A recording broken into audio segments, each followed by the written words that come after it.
Airport വഴി യാത്ര ചെയ്യുന്നവരാണോ നിങ്ങൾ? എങ്കിൽ നിങ്ങൾ നിർബന്ധമായും അറിഞ്ഞിരിക്കേണ്ട ചില പുതിയ നിയമങ്ങളെക്കുറിച്ചാണ് പറയുന്നത്. നിലവിൽ മിഡിൽ ഈസ്റ്റ് സാഹചര്യവും മറ്റു കാരണം പല തവണകളായി നമ്മുടെ വിമാനം റദ്ദാക്കുകയോ വൈകുകയോ ചെയ്യാറുണ്ട്. എന്നാൽ ഇങ്ങനെ വൈകിയാൽ നമുക്കുണ്ടാകുന്ന നഷ്ടം ചെറുതല്ല. ഇവിടെ യാത്രക്കാരെ സഹായിക്കാൻ വ്യക്തമായ നിയമങ്ങളുണ്ട്. അത് എന്തൊക്കെയാണെന്ന് വിശദമായി അറിയാം. വിമാനങ്ങൾ വൈകുകയോ റദ്ദാകുകയോ ചെയ്താൽ ടിക്കറ്റ് പണം തന്നെ ചിലപ്പോൾ കിട്ടിയേക്കാം.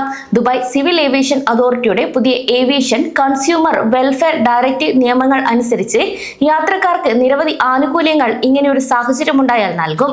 ഈ നിയമം ദുബായിലെ എല്ലാ വിമാന കമ്പനികൾക്കും ബാധകമാണ്.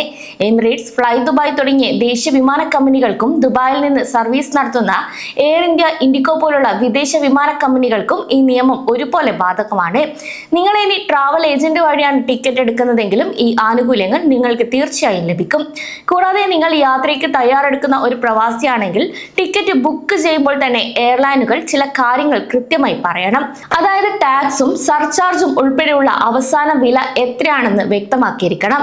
കൂടാതെ ടിക്കറ്റ് മാറ്റാനോ റദ്ദാക്കാനോ എത്ര രൂപ പിഴ നൽകണമെന്നും എത്ര കിലോ ലഗേജ് കൊണ്ടുപോകാം, അധികമായാൽ എത്ര പണം നൽകണം തുടങ്ങിയ കാര്യങ്ങൾ നേരത്തെ തന്നെ അറിയണം. മിഡിൽ ഈസ്റ്റ് സംഘർഷം ആരംഭിച്ചതിന് ശേഷവും മുന്നേയും യാത്രക്കാരുടെ ഏറ്റവും വലിയ പരാതി എന്നത് വിമാനം വൈകുന്നതായിരുന്നു. ഇത് സംബന്ധിച്ച് നേരത്തെ തന്നെ യാത്രക്കാർ പരാതികളും നൽകിയിരുന്നു. എന്നാൽ നിയമം അനുസരിച്ച് വിമാനം വൈകുകയാണെങ്കിൽ അതിന്റെ കാരണവും എത്ര സമയം വൈകുമെന്നും എയർലൈനുകൾ യാത്രക്കാരെ ഉടൻ തന്നെ അറിയിക്കണം. കൂടാതെ 3 മുതൽ 8 മണിക്കൂർ വരെ വൈകുകയാണെങ്കിൽ യാത്രക്കാർക്ക് ഭക്ഷണവും വെള്ളവും ഫോൺ വിളിക്കാനുള്ള സൗകര്യവും നൽകേണ്ടതുണ്ട്. ഒപ്പം തന്നെ വിമാനം അടുത്ത ദിവസത്തേക്ക് മാറ്റിയാൽ ഹോട്ടൽ താമസവും വിമാനത്താവളത്തിൽ നിന്ന് ഹോട്ടലിലേക്കുള്ള യാത്രയും എയർലൈൻ സൗജന്യമായി നൽകണമെന്നും ഈ നിയമം വ്യക്തമാക്കുന്നു. അതേസമയം ഇനി എന്തെങ്കിലും കാരണവശാൽ വിമാനം തടസ്സപ്പെട്ടാൽ നിങ്ങൾക്ക് 3 ഓപ്ഷനുകൾ തിരഞ്ഞെടുക്കാൻ സാധിക്കും. അതായത് വൈകാതെ തന്നെ അതേ എയർലൈനിൽ മറ്റൊരു വിമാനം നിങ്ങൾക്ക് തിരഞ്ഞെടുക്കാനുള്ള അവകാശമുണ്ട്. കൂടാതെ സീറ്റുകൾ ലഭ്യമാണെങ്കിൽ മറ്റൊരു വിമാന കമ്പനിയുടെ ഫ്ലൈറ്റിൽ നിങ്ങളെ അയക്കാനും എയർലൈൻ ശ്രമിക്കണം. ഒപ്പം നിങ്ങൾക്ക് യാത്ര തുടരാൻ താല്പര്യമില്ലെങ്കിൽ ടിക്കറ്റ് തുക മുഴുവനായി തിരികെ വാങ്ങാം, അല്ലെങ്കിൽ പകരം വൗച്ചറായും സ്വീകരിക്കാം. അതേസമയം എല്ലാ സാഹചര്യത്തിലും എയർലൈൻ നഷ്ടപരിഹാരം നൽകണമെന്നില്ല. സാഹചര്യങ്ങൾ അനുസരിച്ച് അതിന്റെ വ്യാപ്തി മനസ്സിലാക്കിക്കൊണ്ടാണ് നഷ്ടപരിഹാരം നൽകുന്നത്. കൂടാതെ കനത്ത മഴ, പ്രകൃതി ദുരന്തങ്ങൾ, നിയന്ത്രണങ്ങൾ അല്ലെങ്കിൽ യുദ്ധ സാഹചര്യങ്ങൾ എന്നിവ കാരണവും വിമാനം വൈകുന്നതെങ്കിൽ എയർലൈൻ നഷ്ടപരിഹാരം നൽകാൻ ബാധ്യസ്ഥരല്ല. ഈ ഒരു കാര്യം യാത്രക്കാർ പ്രത്യേകം ഓർക്കണം.